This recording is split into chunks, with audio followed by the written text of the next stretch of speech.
Welcome, Jack. Thank you. Fantastic to be here.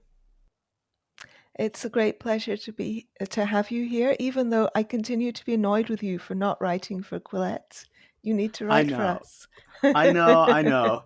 If it's any comfort, I've had outreach from a lot of different people, and each time I've been like, "Yeah, I'd love to," and I'll get to it maybe after I get to all these other things that like Iona wants me to do and all this.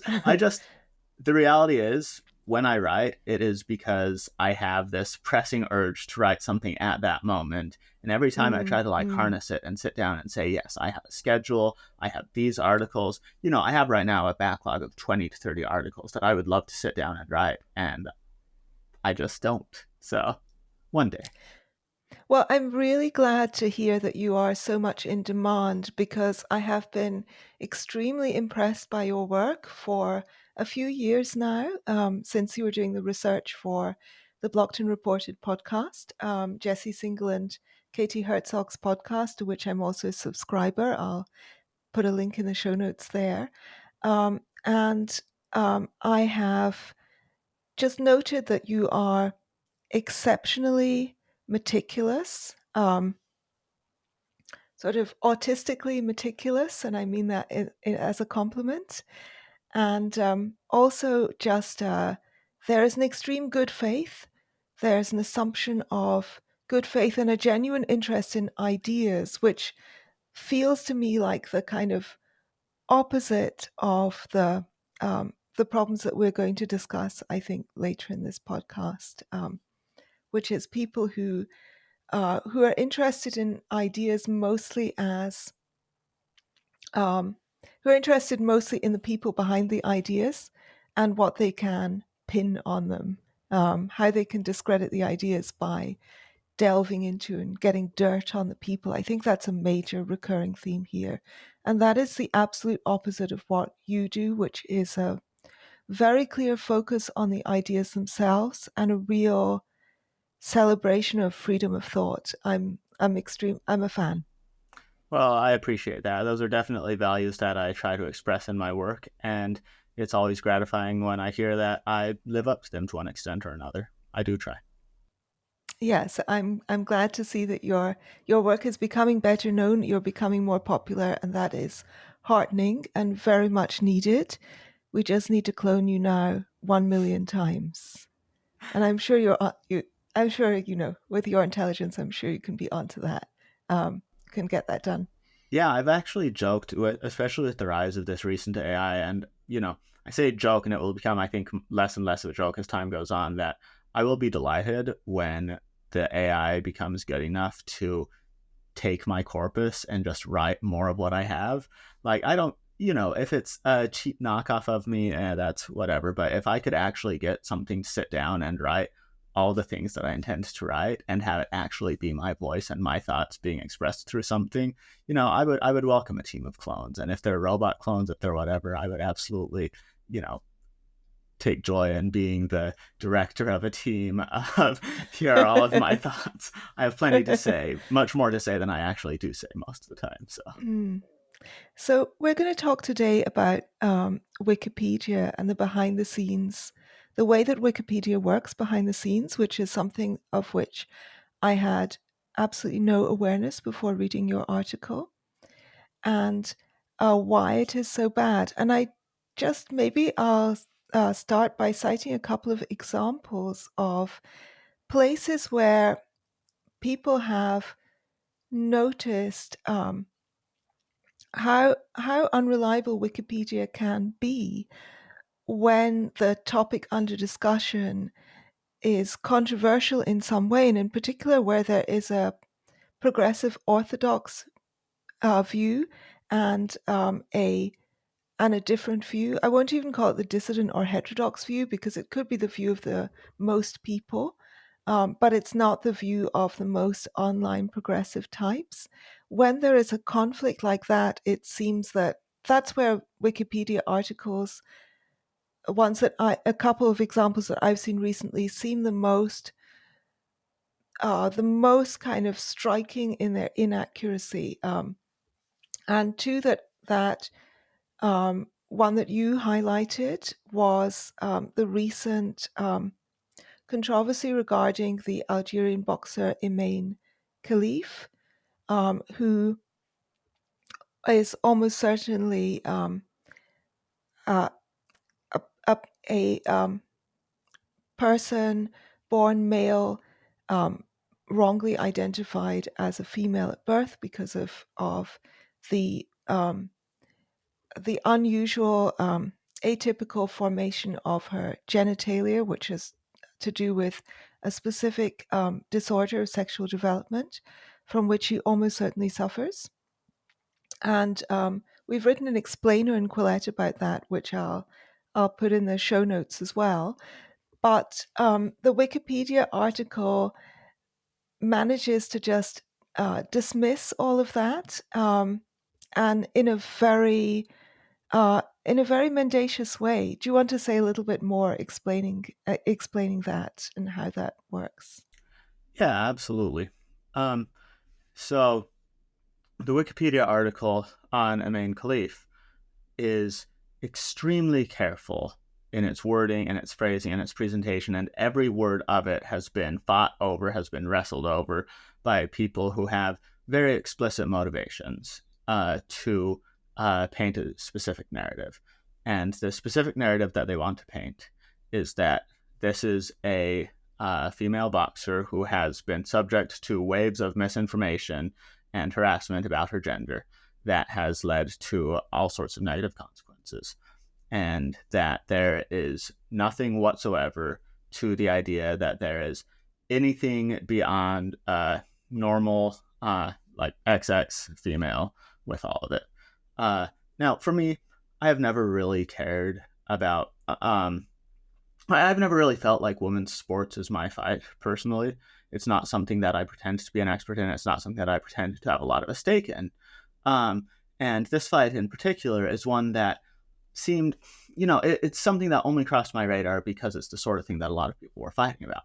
But looking at the Wikipedia page, what you would see is you would have medical reports saying this woman is intersex, or this woman, her trainer saying she has, something odd chromosomally, and independent people saying, we've seen these medical reports, and yes, these labs indicate that she is most likely intersex, or these labs indicate that she is intersex. And every time these things would come up, editors on the Wikipedia page would go onto the talk page and would explain via one rule or another, or via their interpretations of one rule or another, this is why this thing is inadmissible. This is why this thing is inadmissible. This is why this thing is inadmissible. There are sometimes it becomes absurd to the point of even actively trying to stick known false things on there because they say the sourcing isn't where they want it to be with that. So, for example, people decided that it would be helpful to them to frame it as this Russian-led organization trying to help Russian people. And what they claimed from it is that there was a previously undefeated Russian boxer that she had gone up against, and it was only after she defeated this boxer that they challenged her eligibility. And if you dive into it, and people did dive into it, people pointed out, look, this boxer wasn't undefeated. There were some defeats that weren't on the records that these people were looking at, and defeats that mainstream Western organizations who don't actually follow Algerian boxers very carefully would have no particular reason to know about, but that were clearly in the record, and people showed them, and other people responded, well, look, these aren't, this is original research. If you try to bring these defeats in, was their excuse. And their response to it was not, therefore, we should leave this information that we know is false off, but no, we can keep this information that we know is false on until you can prove to us that one of the sources that we have to accept says this thing.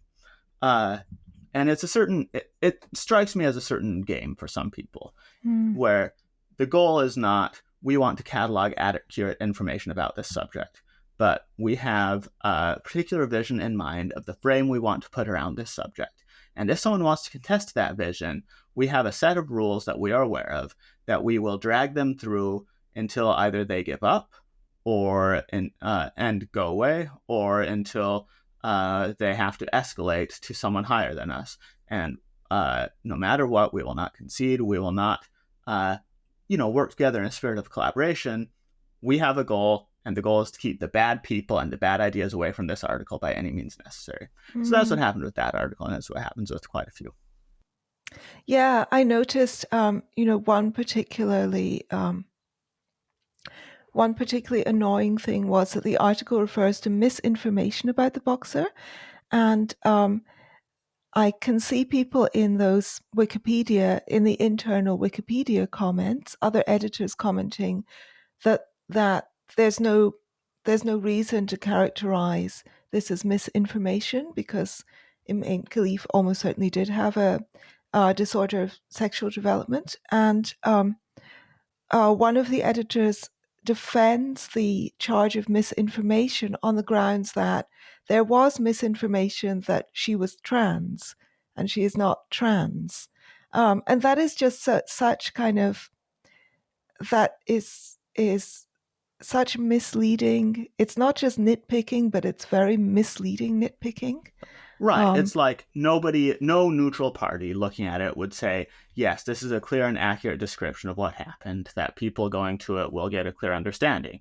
It's seizing on, you could call it a technicality, but it's not even really a technicality. It's just seizing on one specific subpoint that is convenient to them, using it to the exclusion of all else, and coming up with reasons why that specific subpoint should dominate over other things that have, even according to Wikipedia's rules, more coverage in mainstream sources, more coverage by supposedly neutral institutions, everything.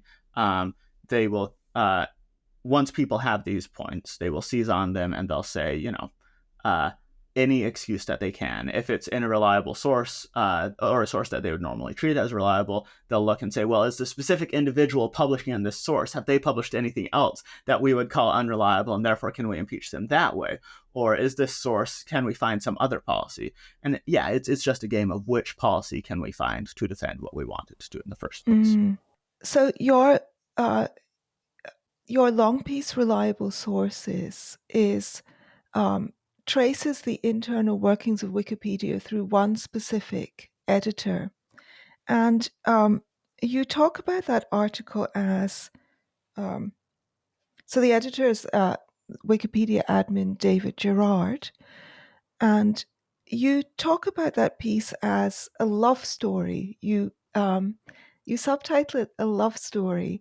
And having read the piece now twice, I'm still not certain what you mean when you call it a love story. Can you maybe begin there?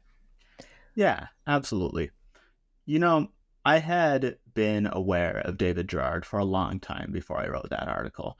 And in some of the communities I spent time in, most everyone, or a lot of people who had been around for a while, were aware of him one way or another as just this reliable, bad faith critic, this reliable haunt of these spaces who would every once in a while pay attention and point and laugh at one thing or another.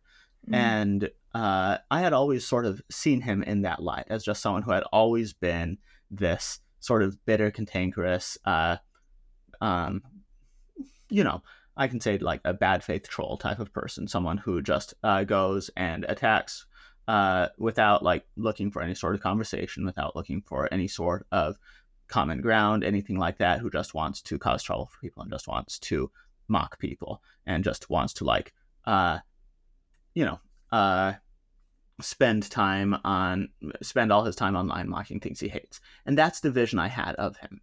So when I started to really dig into his history for the article, it surprised me to see that that was not in any sense like what I saw throughout his entire history. And what I saw instead was someone who had been on the internet from the very, very early days and who had really been in love with, and this is where, the love story subtitle comes from, had really been in love with what he saw as the ideals of the internet and what he saw as the culture of the internet from very early days. And I saw someone who found many of the same communities I found and had much the same reaction I had to many of those communities, at least at first, before one thing or another, and I tracked the specific things in the article, set him off and turned him sour against the things he had loved, where I saw, as I traced his history, this path starting from idealism and dreaming about the potential of the internet and dreaming about the culture that it would all pull forward, into just fading into more and more, tracing really the whole split that has characterized internet culture since about 2012, 2013, from what he had loved of this unified internet culture before that. That was this sort of libertarian-ish, socialist-ish, hacker culture, tech bro ethos. You can list a lot of these things, to what has become a more starkly polarized, crudely speaking, woke versus anti-woke culture. And he had really loved that first culture in a sense, and then I think felt blindsided by people from within that culture suddenly disagreeing with him on certain issues and certain cultural issues, and ultimately turning that same love that he had initially had towards it all to bitterness towards the people who had taken it from him, as it were, and towards looking to what can he say and do against all of these forces that had changed something he had loved. Again, and this is me trying to step in his shoes with it and explain, but yeah, as I tracked his history with the internet, with Wikipedia, and with the groups he cataloged specifically, my overwhelming sense was that he had been this starry-eyed idealist in many ways, who had been fallen in love with it and then fallen out of love with it, and acted in the end like a spurned ex-lover. Mm. And in many ways, his story or his early story parallels your early story because you also fell in love with the internet, right? You also found there a unique space in which to explore ideas. Sort of. So Hmm. I've actually, I've had, I would say my early internet history, and even now my internet history, has always been much more conflicted emotionally than Gerard's straightforward internet is his tribe. And the reason is that I grew up Mormon, and being a Mormon teenager on the internet in many ways is not a fun experience. Hmm.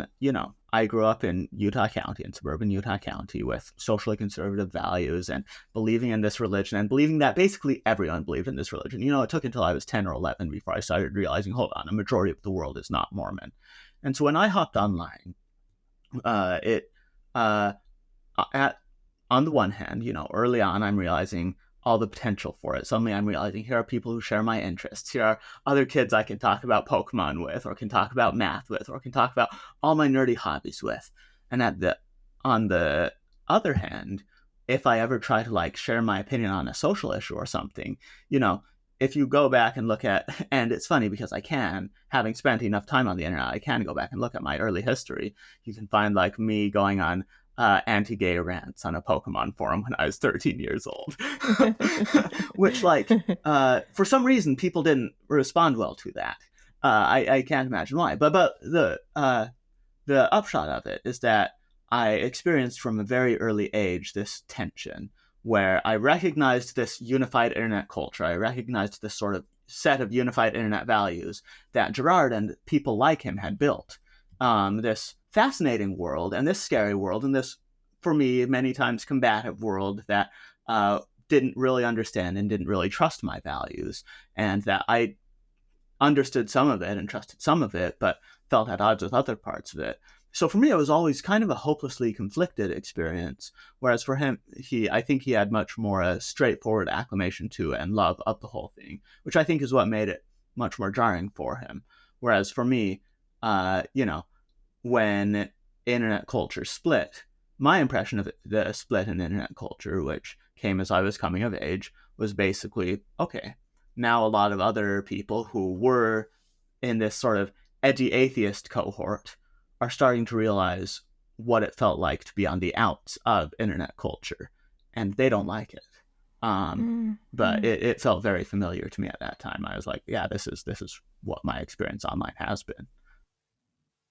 One of the things that you defend really strongly in your article and elsewhere is an open forum for discussion where you are um, tolerant of conversation with people with a very wide range of views, um, even including people whose views you might find quite abhorrent.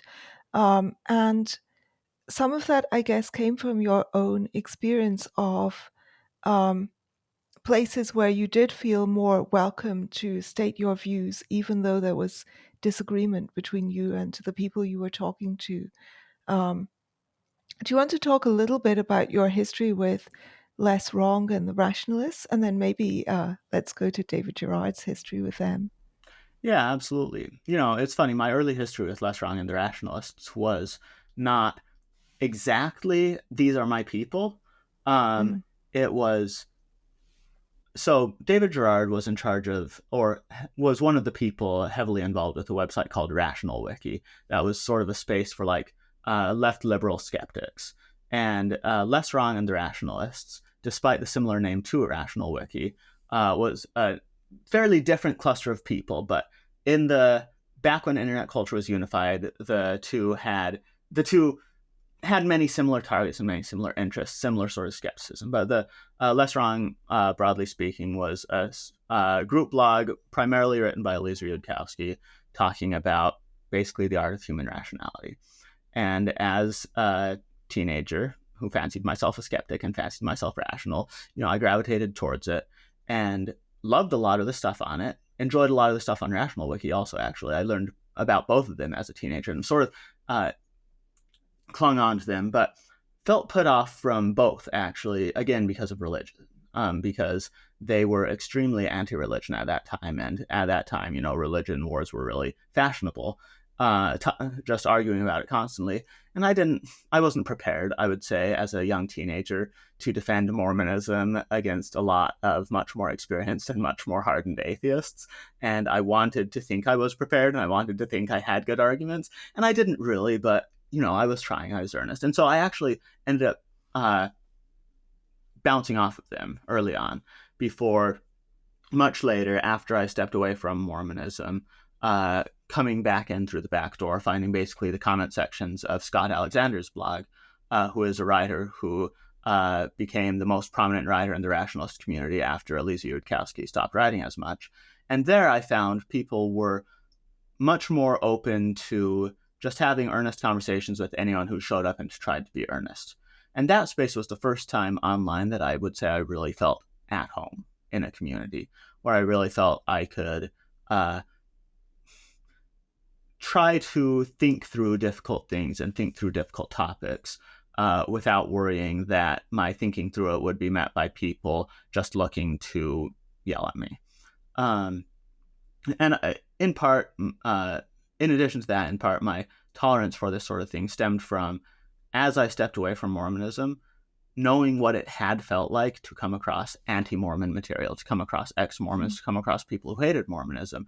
My earnest impression of them, every time I saw them, I just felt this pit in my stomach. I just felt like it was awful. It was viscerally terrible, that these were some of the worst people in the world trying to drag me away from the best thing in the world. And once you have experienced some of the worst people in the world being right about the most important question in your life, it's really hard to look at anything the same way again.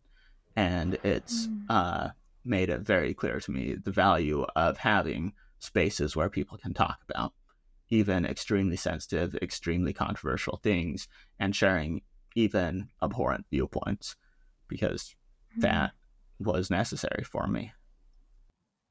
I think one thing that's also important here, which you sort of alluded to briefly just now, is that ability to think aloud and to have your ideas, also your work, even your personality, assessed as a whole, rather than feeling that everything you say is going to be picked over by bad faith people for the worst, the quotations that will sound the worst and most damning out of context. And those will be then immortalized on their websites and in their blogs as the things that characterize you, Trace. I was going to call you Trace Woodgrains. I forgot to call you Jack. I'm so used to think you used Trace. Many are. Yeah, I actually thought it was your real name. I mean, I thought Woodgrains was maybe a pseudonym, but I thought your real name was Tracy. Um, Yeah, I think that's a very important freedom that is difficult to maintain online. It's become difficult to talk in a unself-conscious manner and to explore things in a way that is just thinking through things aloud, trying ideas on for size, making hypotheses, etc., which is really the way that most interesting thoughts develop. Yeah, I think that's accurate. And, you know, I used to really, really resent the people who just picked through things and looked for the worst things out of context. And I would say that resentment has been tamed a little bit as I've started to realize just how common outrage mining is everywhere. And I think it's a bad habit. I think it's one that people shouldn't fall into. But I would say, in specific, I felt a lot of resentment towards, I would say, people specifically like Gerard, who for a long time was mining communities that I spent my time in, looking for the worst quotes and looking for the worst examples and looking for the things that he could point and say and mock at mock and say, look, this is why all of these people have always been terrible. You know, it's hard to really appreciate someone when they're doing that sort of thing. And I Mm, still don't think that's actually a good intellectual habit, but I have recognized how common it is since, and that he's mm, mm, one manifestation of a much larger phenomenon of, anti fandom groups of a lot of spaces. But yes, I think that you do any interesting thinker is going to talk a lot about a really wide range of topics and is necessarily going to tread on a few sensitive areas. If someone isn't treading on sensitive areas, they're not being an interesting thinker. And I think some people delight in just treading on sacred cows for the sake of it and just puncturing everything that other people hold sacred. And I don't have a lot of respect for that. If someone is courting controversy at every turn, I think that it's fair to return controversy for controversy. But a lot of people are trying to feel their way through difficult subjects and feel their way mm, through complicated, thorny issues. And in those cases, it really is easy for someone to wade in to look for something that they know will set a lot of people off, and just pull that out from what should be a much more thoughtful conversation. mm, mm. So tell me about. I know that he's just one example of what is going wrong with many public sources of information, but Wikipedia is really important, and David Gerard is quite important within Wikipedia. Could you maybe start by talking about why he's an important figure in Wikipedia, and then start to run us through a little bit of his influence on specific articles and how and why um, he is able to has been able to do damage.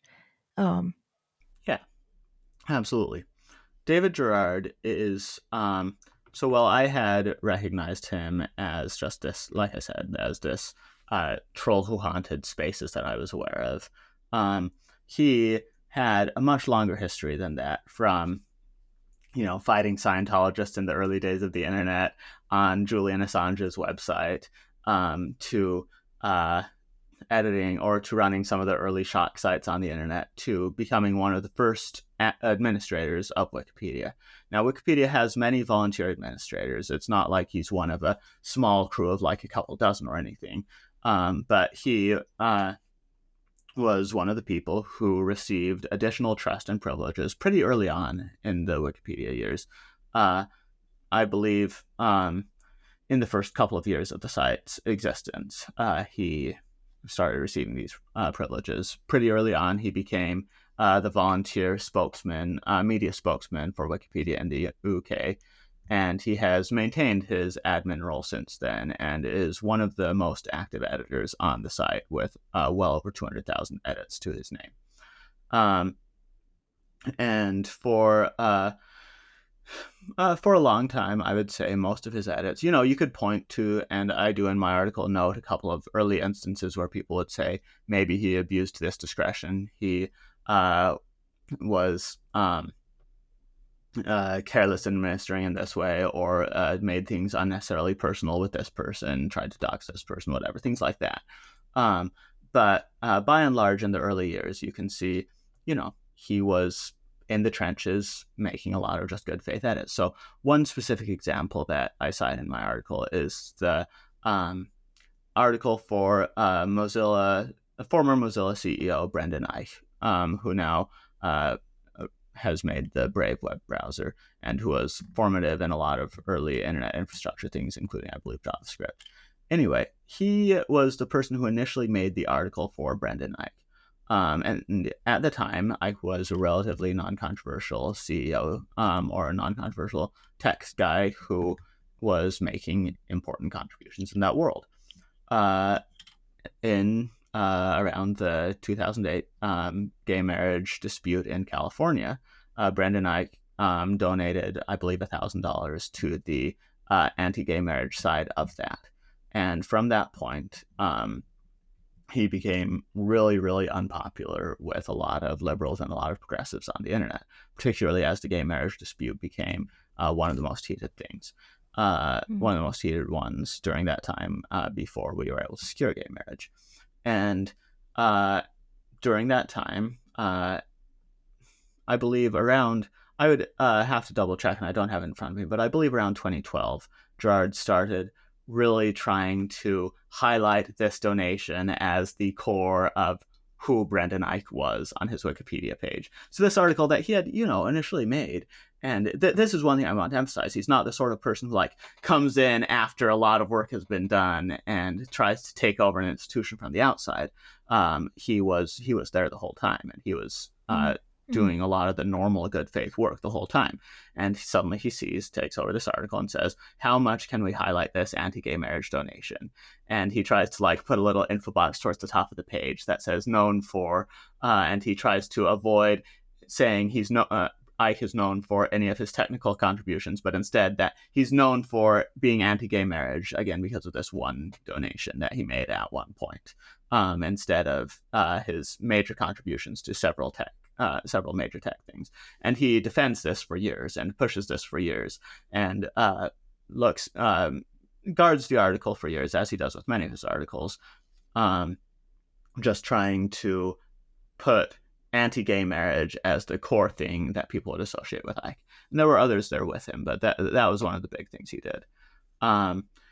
So he would do that sort of thing. He had a lot of pet articles with that. That was one example. And then one of his core obsessions, I don't really get into it a lot in my article, in part because I'm not as familiar with that community, but he has hated cryptocurrency since cryptocurrency existed. So he has been a very steady Bitcoin hater since Bitcoin was $16 a coin, and has been a very public Bitcoin hater since Bitcoin was $16 a coin. And look, I don't care about cryptocurrency personally. I have no dog in those fights. I have no stake in that. But he spends a great deal of time on all those cryptocurrency articles, and spends a great deal of time working to see which sources can and can't be used with cryptocurrency, how to make sure that cryptocurrency articles reflect his anti-crypto stances and so forth.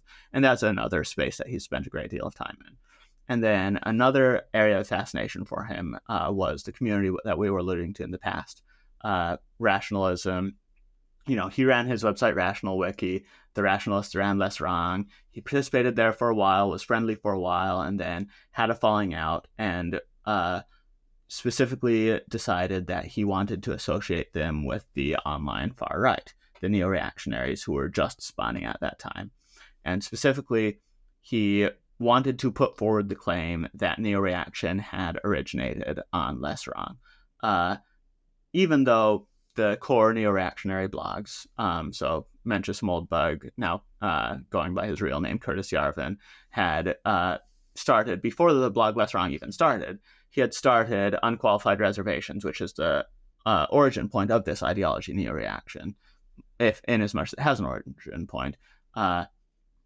But he had started that on his own, and then because, as with many other topics, it was occasionally discussed on Less Wrong, Gerard looked at it and said, Less Wrong is the origin point for this, and can be framed as the starting point for this, the place where this was inculcated.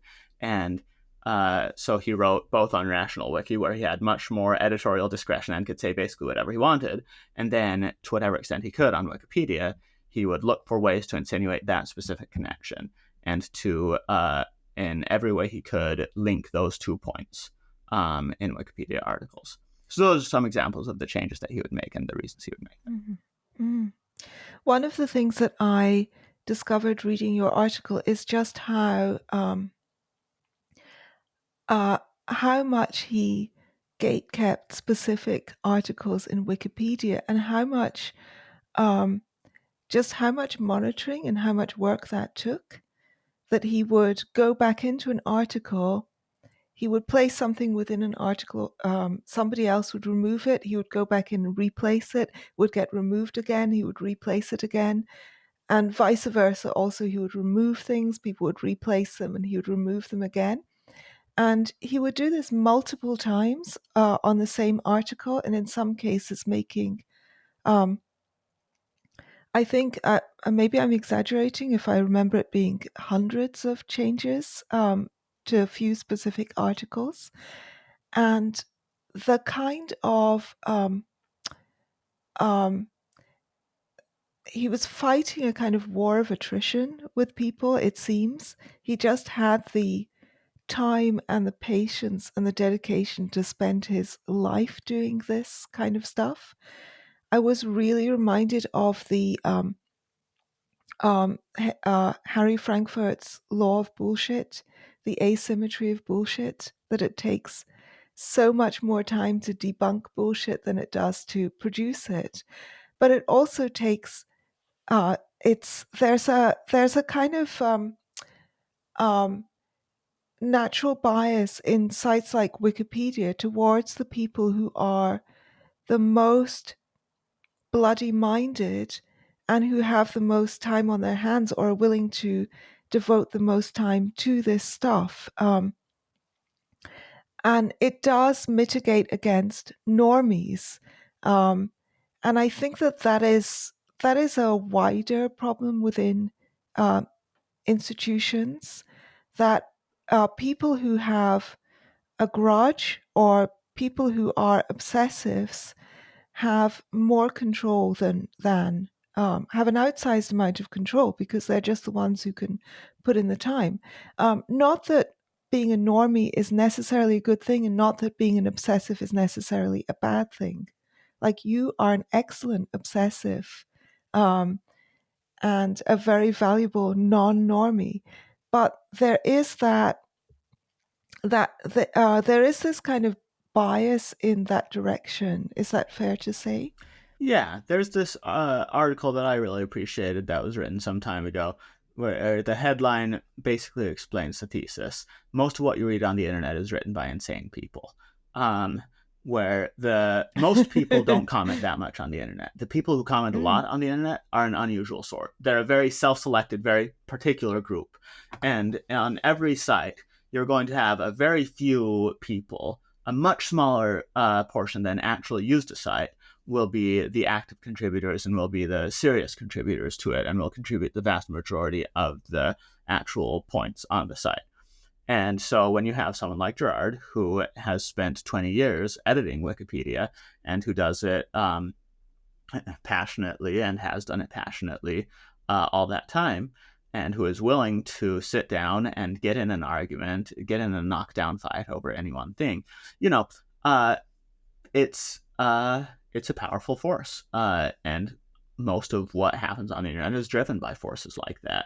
But in particular, you look at fights over specific elements of wording on an article, and if you're looking at something and saying this seems wrong, okay, that seems wrong, and so some people might have the energy to go in and try to correct something that seems wrong once, and then if it gets reverted, they might have the energy to raise a bit of a fuss about it.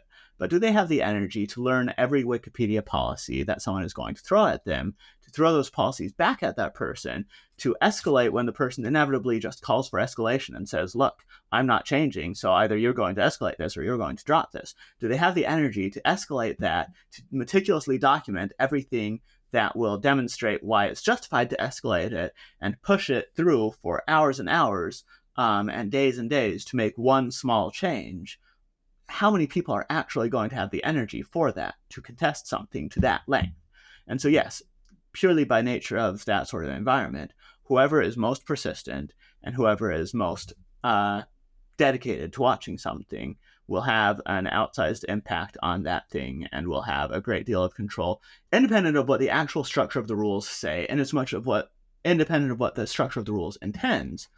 If someone is very seriously dedicated and doesn't particularly care about good faith, then they can exercise as much control as they want until someone higher up really gathers all the evidence and notices and takes action. And that can take a very long time.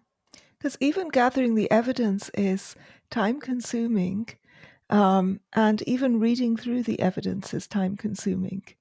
So Yeah. even just reading the summary that's in your article is pretty time consuming. I mean, this is an article that takes a couple of hours to read, and then there's a supplementary one as well. So it's going to take you several hours just to get abreast of your account of this controversy, let alone if you're in the thick of it and you're dealing with somebody who is placing obstacles in your way at every single turn. Right. And it's very, like, no one sane dives through all that minutia. Like, nobody sane clicks through Wikipedia talk pages and looks around and says, all right, what are all the arguments people have had across 5 different pages about this one thing, and who's right and who's wrong in this argument? Like, no one really wants to sit down and take the time to figure out the minutia of all those disputes. And particularly, even well-meaning administrators on a site like that have so many of these random disputes to look at and so many of these random things to look at that it's very, very difficult for anyone to keep abreast of even a fraction of the things that go on. And ultimately, any institution like that relies on a lot of good faith and a lot of seriousness from its participants. And when that starts to decline, there's only so much process can do. Can you talk a bit about how Wikipedia determines which sources are reliable and which are not? Because in their wisdom, they have decided Quillette is not a reliable source. Even in stories where Quillette was the original source, in at least one case where Quillette was the original source, they chose instead to cite as their sources people who are citing us because we are not reliable. Um, so talk a little bit about how it is that things like Pink News and Teen Vogue are considered more reliable sources than we are. Yeah. Um, the best way to describe how Wikipedia determines reliable sources. So, first off, a background on why this matters. Wikipedia's sourcing policy is that Wikipedia wants to present a neutral view of what reliable sources say about a controversy. That is, Wikipedia does not want to take an editorial stance. It says its job is to be an encyclopedia. Its job is to present, not the truth, but what reliable sources say about something, and to present just an overview that can be referenced to other sources, can be traced back to others, that it's not trying to be an arbiter, it's just trying to, present the reliable consensus. What that means in practice, and particularly recently, is that whoever has control a layer up in terms of actually saying what is reliable and what is not, winds up with a lot of subtle power over what goes into Wikipedia. If you can declare a source unreliable, then someone like David Gerard will go through on a mad dash, slashing and burning every reference to that source, everything that goes to that source, without even trying to replace it with anything else. Just saying, everyone else patch these holes up. This source is unreliable, so anything using it is suspect, and you all, if you care about this information, you need to find somewhere else to cite it to. And so those are the stakes that people have, is that if you can declare something unreliable, you get to short circuit a lot of the ideas of neutrality and a lot of the ideas of non-bias that Wikipedia puts forward. So what you get is a notice board full of motivated editors. I can politely describe them. They're not all, progressives. They're not all liberals. But the great majority of almost any competent institution these days is going to be liberals and is going to be sort of a wrestle between liberals and progressives. In particular, in America, American conservatism has almost entirely fallen out of institutions at this point. And so the good faith people, the bad faith people, almost everyone, other than a few particularly obstinate conservatives, is going to be liberal or progressive. And so you have, when there's a dispute about a reliable source, people will raise it on a notice board and say, all right, gang, what do we think of this source? And people will have a quick discussion about it, basically everyone gives their one-line opinion on why do I consider this source reliable. If you're lucky, you'll get them citing an article. If you're not lucky, you'll just get them saying, yeah, I don't like the vibes of this place. And based on, say, 15 to 20 extremely motivated people, with many of the same ones hopping in conversation after conversation after conversation, the site as a whole determines this source is reliable, this source is unreliable. So David Gerard is a good example of the sort of person who will hop into these discussions and say, for example, he in specific gave a lot of defenses of pink news. And when people pointed out, look, this site has been sued and has had to change articles in response to lawsuits because it was blatantly lying about these people and what these people believed, his response was, because it changed the articles, like, that's a sign of their receptivity to criticism and their willingness to like be correct on the record and everything. And therefore, no, that should actually raise your trust in these articles. And so someone like him will go through and make a defense like that of any partisan or skewed source that they like. And if there aren't, people who are motivated to respond or motivated to like catalog all the errors of that and really defend it and really make it stick, then they'll look around and say, all right, looks like consensus is pink news is reliable. And they'll repeat that time and again and more or less wind up recreating the general liberal progressive institutional consensus that, say, you might experience in U.S. academia or I think U.S. academia is a good example.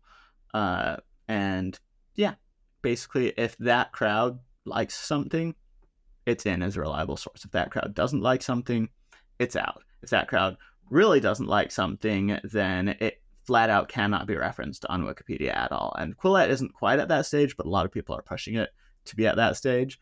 So that's it. It's just a small crew of, regular, extremely online people who have very strong political opinions, a lot of them progressive, and who are perfectly happy to throw those opinions around in determining what can and can't be cited on the site. How much do you think this problem can be attributed to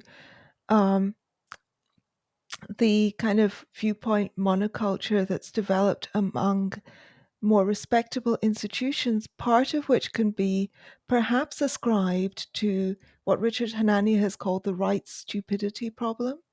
And I think some other right-wing commentators have called it an IQ gap between left and right, i.e., the right has its own media. I'm talking about the American right here specifically, Yeah. actually, not really the right wing here in Australia, who are confusingly known as the Liberals, um, but specifically the American right in particular have their own very large media ecosystem, of course, but it tends to be much more intellectually down market than the media ecosystem on the left. The left are really in control of the things that are the more serious takes on things, the more intellectually sophisticated, the more the more reputably science based. But that has led to this intellectual monoculture, which has in its turn led to a real distorting of public information. This is what Richard Hanania calls the right stupidity problem. And I find his article on that pretty convincing. How do you feel about that view? Do you think there is, do you think that's, there's justice in that view, or do you disagree? Yeah, I think there's a lot of justice in that view. What my specific case would be on this is that the essentially a lot of what you see in institutions, a lot of what you see in Wikipedia, a lot of what you see in all of these places is downstream of an increase in age and education polarization in the United States and in culture as a whole, where young people and educated people and professionals all sort of start gravitating one direction politically, or the bulk of them start gravitating one direction politically, and based on structural incentives, based on whatever you want to say it's based on, the U.S. Republican Party has increasingly become the party of older voters, more rural voters, and less educated voters. And the people who wind up in, in journalism, in law, in education, in government positions, tend to be more temperamentally liberal and tend to be more inclined towards those ideas. And a lot of this is a natural and good faith development in the sense of you have a lot of earnest people who happen to have these views, and these views happen to be, that this happens to be the coalition that this group is appealing to. And so a lot of people who hold these views earnestly just hop in and are part of this, join this coalition. But the result has been in a lot of institutions. So I'll say a lot of it is good faith, and people accurately will point to cases, in particular in academia, where conservatives have been pushed out or have been silenced or have been discouraged from speaking their minds. And those are accurate, but I would say those are mostly downstream of there just not being that many conservatives there. You see with the Israel-Palestine issue, what happens when some people try to push other people out, but there are enough back to resist it. Like universities can't take a settled stance on the Israel-Palestine issue, can't say, Israel is this settler, colonialist, genocidal country, or Palestine is completely in the wrong, because there are enough stakeholders on both sides who will make enough noise on both sides that all these institutions have looked around and said, we've got to back off of this one a little bit. Like, this is not a winning battle for us. With conservatives, there just weren't enough around for it to really get to that level. And so I wouldn't necessarily describe it as a stupidity problem so much as just the cultural trend, the overwhelming cultural trend has been for young people looking to do good in the world to see that the most natural, easiest place for them to do good, the thing that stands out most as religion has declined, is one progressive cause or another, is hopping on board with this progressive cause or that progressive cause. And, it's earnest people doing this. It's good faith people doing this. It's not like they're looking to cause trouble. It's not like they're looking to cause a mess. But the result has been that is just the coalition that exists in places like that. So with Wikipedia in specific, the people who elected to edit Wikipedia came from a pretty wide swath of young, educated, mostly young, also plenty older, extremely online people who all shared a fairly similar milieu, who all came from much the same milieu as you see in a lot of these other institutions.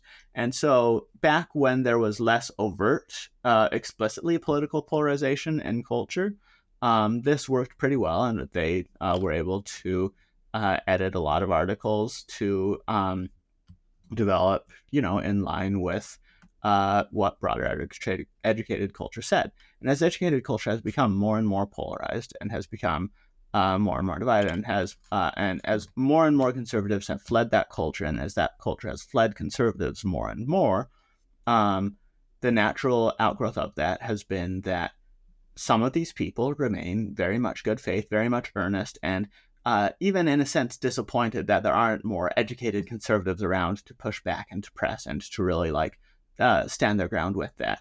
And then alongside them are more battle-hardened partisan warriors who see, our coalition is correct, this coalition is simply incorrect, it's a good thing that there aren't many here, and we will do our best to keep them out. And because these people broadly agree on object level takes, say all of them will say, yeah, of course we all agree that gay marriage is good. The question is, if someone says gay marriage is bad, do you cast them out or do you let them have their say in the argument? is basically the dispute that you see. And so in Wikipedia and in many institutions, you see a conversation between not liberals and conservatives, as it were, US liberals and US conservatives. You see a conversation between people who think that maybe we should hear the token conservatives out versus people who think the token conservatives should have no place at all in it. And that downstream of that is a question of basically which coalition wins out is whether any given topic will be reasonable information or will be extremely like one-sided partisan information. Depends on which of those subgroups wins out. It seems it's even worse than that. As I think you say in one of the two articles, it's not just that people don't want the token conservative to be able to argue their case as to why they are, say, against gay marriage, but if that person has expressed views against gay marriage, therefore we can't take seriously or give airtime to anything else they may have said or any other work they may have done, however irrelevant that work may be to the question of gay marriage or to politics at all. That we shouldn't even be looking at their scientific or scholarly work or art or other contributions because um, they are basically tarred by political opinions with which we disagree. Yeah. Some people will take the battlefield mindset into everything, and I think Orson Scott Card is a good example of this. Someone who has written many books that I personally love, who is pretty well known for being a vocal opponent of gay marriage back in the day, and conservative in general. And so the net reaction to him among this particular culture that dominates much of online culture, that dominates certainly Wikipedia, that dominates many of the institutions, is to look at him and say, anytime you mention him, you need to mention he is a bigot. If you mention him, mention Orson Scott Card, bigot, who may have created some works that I might enjoy. More recently, J.K. Rowling has faced the same approach. But fundamentally, yes, some people take the idea that this thing that they most staunchly disagree with from someone is the absolute thing that should define them, and to look at any of the rest of their work outside of that specific lens is to do the world a disservice. And they work very, very hard to keep that lens as the lens to view that person through in any institution that they can. I mean, gay marriage is a topic about which I felt very passionately, continue to feel passionately that I want to see it legalized all over the world, marriage equality. But nevertheless, we shouldn't forget how recently many people, even on the left, were against gay marriage. How recently people like Barack Obama were against it. It's there is this kind of political amnesia as well that we have the Overton window has shifted, and therefore everybody who was within the kind of old range of acceptable opinions, if their opinions have shifted into what we consider the unacceptable range, now they are complete villains in retrospect. And this hasn't happened to Obama, but that's a kind of one very destructive mindset within this space. Also, I feel. Yeah, and that one's an interesting one for me. Obviously, I am married to a man now, and very happily so. And yet, Congratulations, by the way. thank you. Yeah, it's best part of my life. But at the same Oh. time, I recognize, and this is something I wrestle with, I was on, the wrong side, as it were, of this fight. The whole time it was a fight. I was an active Mormon and a serious active Mormon. I didn't think of myself as gay, didn't really think anything in those terms at all. And I didn't like gay marriage and didn't see the point of it, and was perfectly happy to uphold my religious teaching, And at some point, I started meeting a few gay people and slowly shifted to a feeling of, if Mormonism comes out in favor of gay marriage, then first I'll leave Mormonism and then I'll support gay marriage, was my take for a while. And then, when I stepped away from Mormonism, and this was a little bit after Obergefell passed and after the issue had more or less been settled in the United States, I looked around and realized that it was only that religious sentiment that had kept me still opposing it, sort of coasting on fumes at that point. And, only after that point, I started realizing, and actually, like, I'm kind of interested in dating guys. So it's an interesting topic for me because that's one where I, you know, um, I have benefited a great deal from a political fight that I, in as much as I was on any side of it, was on the other side of, and am now, the beneficiary of the change, while at the same time arguing for compassion towards those who are in the position that I was in not very long ago. And it's a Mm. delicate position, I feel like, to stand in at some Mm. points, but I think it's a very much more honest position because that old adage about converts being the most zealous, that has a lot of bad knock-on effects. People who used to believe something and have changed their minds are often especially unforgiving, and even vindictive towards those who still think and believe the things they themselves thought and believed not that long ago. I see this again and again. This kind of just personal amnesia about the ability to change one's mind. yes. And And I think it's also very destructive to discourse and to truth seeking. yeah, and I think actually returning to the my Wikipedia article and returning to Gerard specifically, I think in many ways he's an example of this. You look back at what he was doing in the early 2000s, and he part of it in line with internet culture at the time, because again, he has always followed what internet culture, what that specific slice of internet culture has followed. He was on like the Wikipedia parody site Uncyclopedia, making and editing a bunch of articles that would be extremely distasteful per almost all Mm. mainstream culture today. He would edit an article of this extremely racist parody of the Cleveland Indians page with, the Birmingham slur for black people team and things like that were normal internet culture back then. But were, it's funny for me because at the time I was this pearl clutching Mormon, and in many ways I'm this pearl clutching ex Mormon now, who looked at all that stuff and was like, "Oh, this is terrible. I don't like any of this. This is against my values." Um, and even now, I'm this pearl clutching ex Mormon who looks back and it's like, I don't really like any of that. That's still against my values. And I've seen the people who were very actively, doing that sort of thing that I was wary about at the time, turning around and saying, now anyone doing similar things now, anyone participating in similarly edgy cultures now, any young people growing up in the world of today doing the same edgy things that they were doing in the world of yesterday are irredeemable and should be shamed out of everything Mm. that they're doing and should be cast out of polite culture that, if applied consistently, would cast many of these people trying to cast them out into the same position.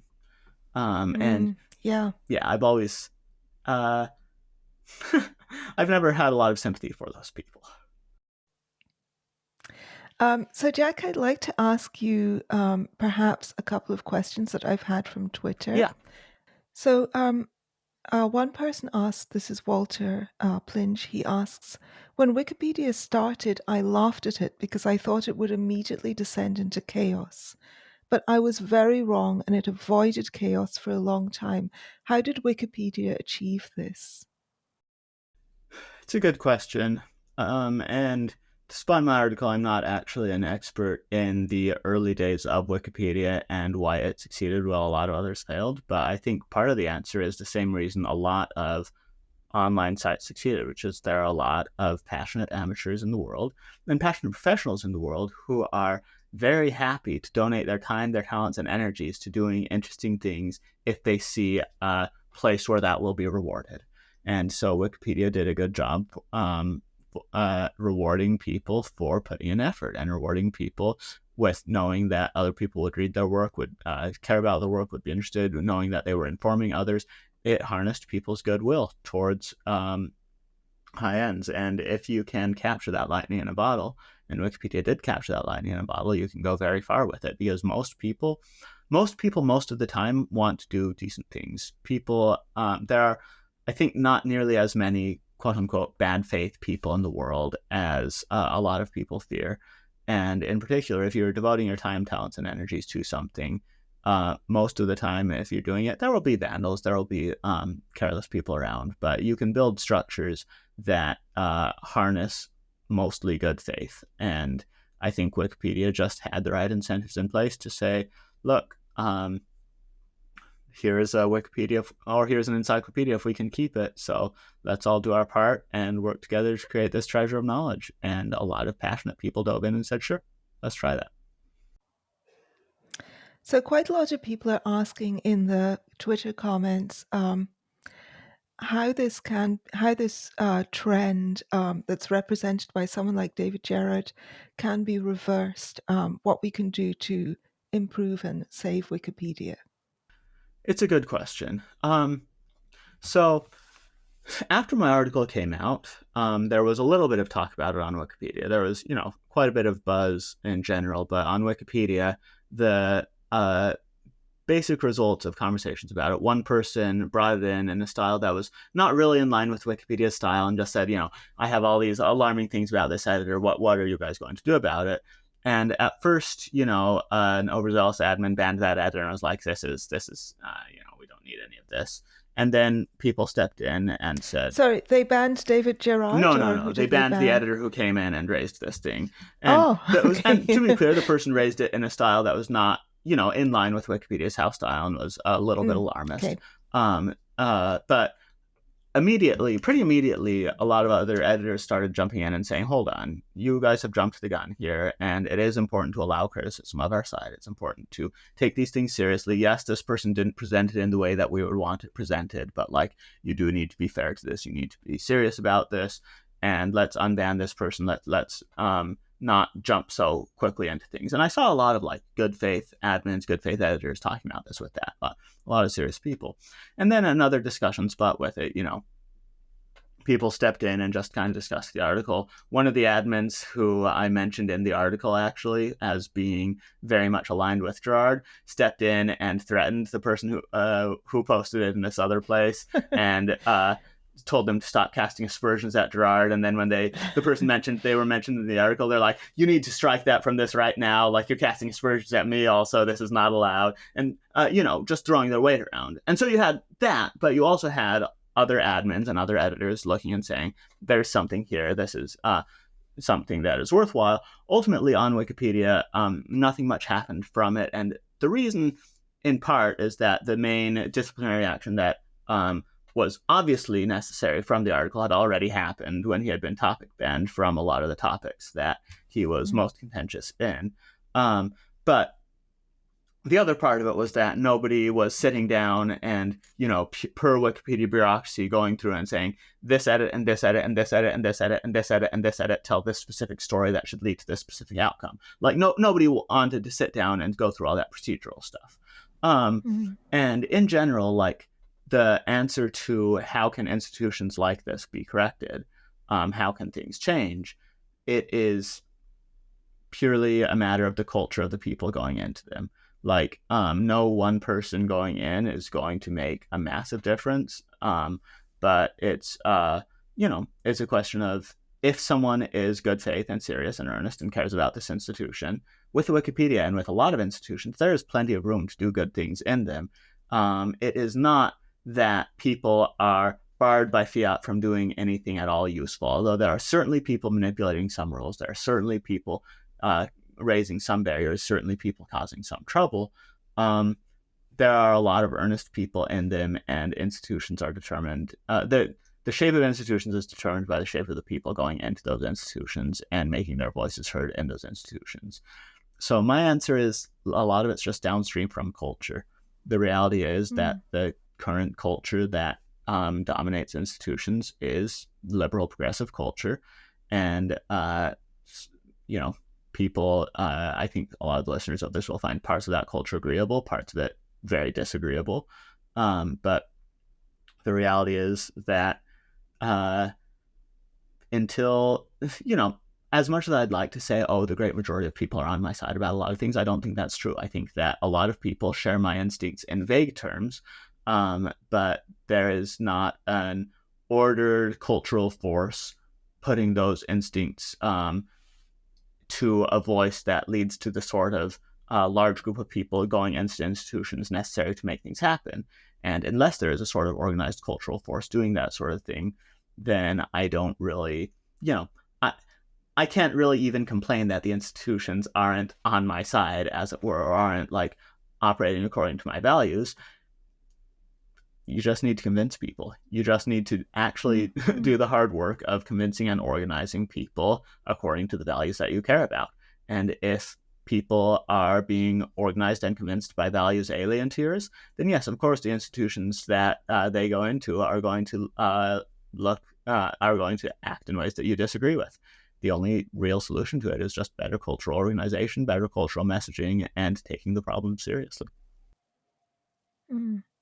So, one thing you say towards the end of your article is that um, it took a lot of both a great deal of research to write this article, a lot of research and effort, um, and which is one reason why I became a paying subscriber to your Substack, and I will encourage other people to do that as well, because you put some serious time into this, and time is cost money.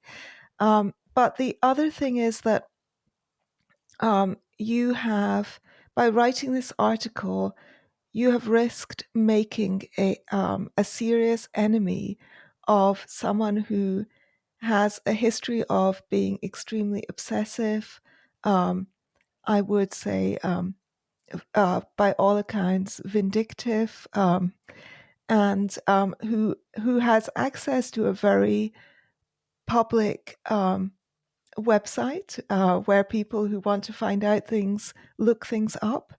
Um, so there's some serious risks that you've taken with your reputation, especially now that you are no longer anonymous. Have there been any bad repercussions from this? I was a little bit scared when I read those paragraphs towards the end. I have to confess, I felt a little scared for you. No, there haven't been. And Mm. look, I try to be friendly, I try to be respectful, I try to be approachable, but I've always tried to ensure that that doesn't get in the way of saying the things that I think need to be said. And that means that sometimes I will make enemies and I'm not afraid to. Look, a lot Mm. of my recent articles have, in one way or another, made me certain enemies. When I wrote about my take on Brian Johnson's on multimillionaire Brian Johnson, the guy who wants to live forever, on his interactions with his ex-fiancée, and where I disagreed with him on that. Look, that made me a very powerful enemy. When I wrote about, say, the FAA's hiring scandal, I mean, I'm sure that that ruffled some feathers. When I wrote about various controversies in a controversy in the effective altruism community, there were people I highlighted and things I highlighted that I'm certain made me some enemies. But I don't think people can or should be ruled by the fear that what they say will be used against them by people who are malicious, in part because um, when you say things visibly, when you say things publicly, when you put things out into the public sphere, you owe a duty to those things. You owe a duty to the people in them. And in as much as you do make enemies in it, if you're doing your job right, you will also make friends, and you will also be presenting your case in public. And so anytime you write a combative article in public, yes, you are going to ruffle some feathers, and that's fine. That is part of the process. You need to be prepared to defend yourself. You need to be prepared to stand up for yourself. You need to be prepared to not let your narrative be defined by other people, but you also need to recognize, yes, you are throwing a punch. You are entering a brawl. You are staking a case in public, and you need to be prepared to defend that case in public. So what I would say is, it is the natural consequence of writing in public that you attract Mm. people who will have some degree of ire to you. And if you are writing about important things and if you are writing about sensitive things, then absolutely at some point you will attract various obsessives. Um, at the same time, I think, writing that article about him in specific, in a sense, it's could be said to be a defensive measure in that if he does try to control any sort of narrative about me or write any sort of narrative about me, and frankly, I don't think he would want to, because I don't think he would want to draw too much attention to the things I say about him or give too much credibility to the Mm-hmm. things I say about them. And necessarily by attacking someone, you bring that connection back up. I think that if he tried to, I could very credibly say, look, I understand that you are upset about what I wrote about you. I stand by what I wrote about you, and I would respectfully ask others not to too strongly consider the things he said. If he tried, I think if he tried to say edit a Wikipedia article about me, that would be shot down immediately at this point. Things like that. Mm-hmm. Ultimately, yes, there was in the abstract a risk of it. It's a risk that I think a public writer needs to be prepared to accept, and in practice, no, the response has been extremely positive overall. And when you say things that a lot of people have been waiting for someone to say, then you tend to be rewarded more than you are punished. And in particular, the people who are inclined to distrust you are not necessarily the sort of people who you would have wanted in your corner in the first place. There are some exceptions. With this article, with others, I've turned a few people off who I really would have preferred to keep in my corner, and Mm. that's one of the costs of being opinionated in public. But by and large, it's been extremely rewarding, and I have nothing to complain about. Fantastic. Jack, is there anything that you hoped I would ask you that I haven't asked, or anything that you wanted to say that you haven't had a chance to say? I think the one thing that I will say is really just reiterating. People talk a lot about progressive control of institutions as sort of this malevolent, destructive force. People in this circle talk about it in that way. And I recognize that. I catalog a lot of instances that I think are very compelling examples of people behaving badly in institutions, people behaving badly in positions of power, people betraying the spirit of the institutions that they have uh, risen up in and damaging their role in culture. But we need institutions. We have always needed institutions. We will always need institutions. The things we have that are rising up outside of institutions, outside of these traditional spaces, places like Substack, publications like my own, these are not replacements for traditional institutions. At Mm. best, Yeah. they can hope to be counterpoints to, they can hope to be challenges to these institutions, they can hope to raise points that these institutions are overlooking and push these institutions to be better and remind people of why we need those institutions to be better. But we need institutions, and you need people who are willing to go into institutions to put in the legwork, to put in serious, not ideologically driven, not like I'm a culture warrior going to change everything in culture, but just I want to do the things that this field requires to function. And you need people doing that. And if you don't have people who are willing to do that, then institutions will collapse and it will be our own fault. So we have institutions that I would say in many cases are declining. And I think Wikipedia is a good example of an institution that's declining. And it is really up to us culturally whether, like, you can't say, oh, we'll just tear all the institutions down and something better will spring up in the vacuum. Institutions don't work that way. It is much, much easier to tear something down than to build it up. So Mm. recognize Yep. decline, recognize capture, recognize all those things by all means, but don't become such a nihilist that you just try to burn it all down, or such a nihilist that you refuse to work with institutions or recognize the value that institutions have. Look for the good, look for ways to accentuate the good, look for ways to build the good, and look for ways that you can personally productively contribute within institutions or from the outside, pushing institutions to be better. Because it's not a problem that's just going to go away because people ignore it. It's not a problem that's going to go away because people yell about how unfairly they're being treated. The only thing that can really change institutions is serious good faith engagement, building those institutions up and building something better up. Thank you so much, Jack. It's been a real pleasure to talk to you. Thank you. It's been great.